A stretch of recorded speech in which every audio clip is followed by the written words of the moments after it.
नमस्कार। कृष्ण की बचपन की कहानियां भला कौन नहीं जानता, पर क्या ये सिर्फ मन बहलाने वाली कहानियां हैं या इनमें कुछ बहुत गहरे आध्यात्मिक राज छिपे हुए हैं? तो चलिए आज कृष्ण की 3 लीलाओं के पीछे छिपे उन सबकों को समझते हैं जो आज भी हमारी जिंदगी के लिए बहुत मायने रखते हैं। देखिए, कृष्ण का व्यक्तित्व ही अपने आप में एक पहेली है। मतलब एक तरफ तो वो एक नटखट बच्चे हैं जो माखन चुराते हैं, अपनी माँ को सताते हैं, और दूसरी ही तरफ वही पूरे ब्रह्मांड के स्वामी हैं। उनका यही दोहरा रूप उनकी लीलाओं को इतना गहरा और दिलचस्प बना देता है। तो चलिए पहली कहानी से शुरू करते हैं। जरा सोचिए, एक बिल्कुल आम सा दिन है। माँ यशोदा घर के काम में लगी हैं और नन्हे कृष्ण बाहर दोस्तों के साथ खेल रहे हैं। सब कुछ कितना नॉर्मल लग रहा है ना?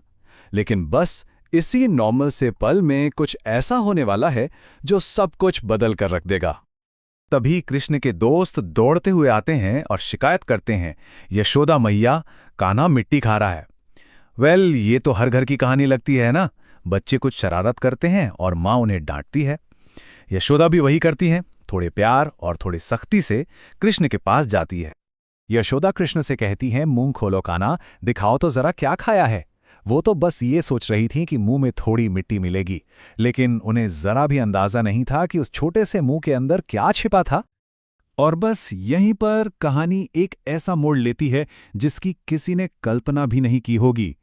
एक माँ का अपने बेटे से मुंह खुलवाना, एक इतना साधारण सा काम, एक ब्रह्मांडीय रहस्य का दरवाजा बनने वाला था। यशोदा जो देखती हैं, उन्हें अपनी आंखों पर यकीन नहीं होता। कृष्ण के उस नन्हे से मुंह के अंदर पूरा का पूरा ब्रह्मांड समाया हुआ था। अनगिनत सूरज, चांद, तारे, आकाशगंगाएं, समय का पहिया घूम रहा है। यहां तक कि यशोदा अपने पिछले जन्मों को भी देख पा रही थीं। ये था ईश्वर का विराट रूप, उनका वो अनंत असीम स्वरूप जो एक पल में सब कुछ दिखा देता है। लेकिन यहां एक सवाल उठता है, इतना अद्भुत और डरावना नजारा देखने के बाद यशोदा उसे भूल कैसे गईं? इसका जवाब है माया। ये ईश्वर की वो शक्ति है जो सच पर एक पर्दा डाल देती है।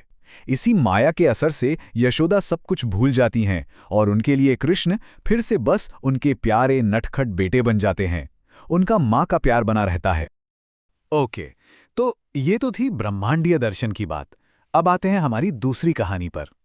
यहाँ कोई कॉस्मिक रेवलेशन नहीं है, बल्कि एक माँ और बेटे के बीच की एक बहुत ही आम सी खींचतान है।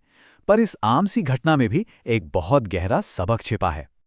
कृष्ण की माखन चोरी की आदत से यशोदा इतनी तंग आ चुकी थीं कि उन्होंने फैसला किया, बस अब बहुत हुआ। वो घर में जितनी भी रस्सियां थीं सब इकट्ठा कर लेती हैं ताकि कृष्ण को एक भारी ओखली से बांध सकें। लेकिन यहां कुछ बड़ा अजीब होता है। यशोदा जितनी भी रस्सियां लाती हैं, जितनी भी जोड़ती हैं, हर बार, हर सिंगल टाइम रस्सी बस 2 उंगली छोटी पड़ जाती है। बार बार यही होता है और यशोदा हैरान परेशान हो जाती हैं। तो सवाल यह है कि आखिर ऐसा हो क्यों रहा था? क्या ये कोई जादू था या इसके पीछे कोई गहरा मतलब छिपा था? चलिए इस रहस्य को समझते हैं। नहीं, ये कोई जादू नहीं था।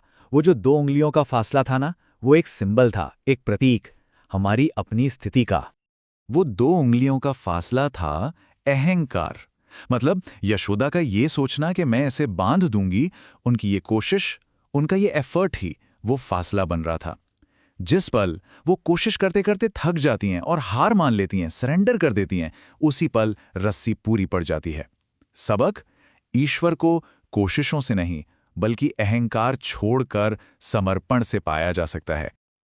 और अब आते हैं हमारी तीसरी और आखिरी कहानी पर।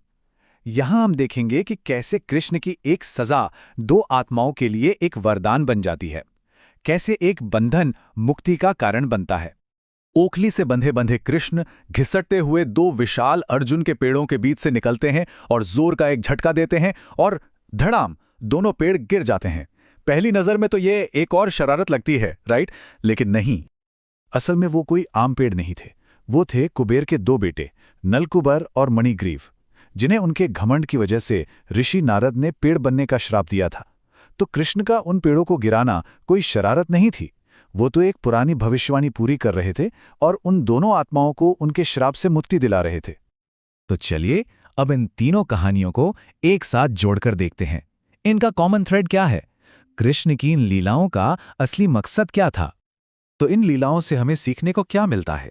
देखिए, पहली कहानी हमें हमारी छोटी सी दुनिया से बाहर उस अनंत सच्चाई को दिखाती है।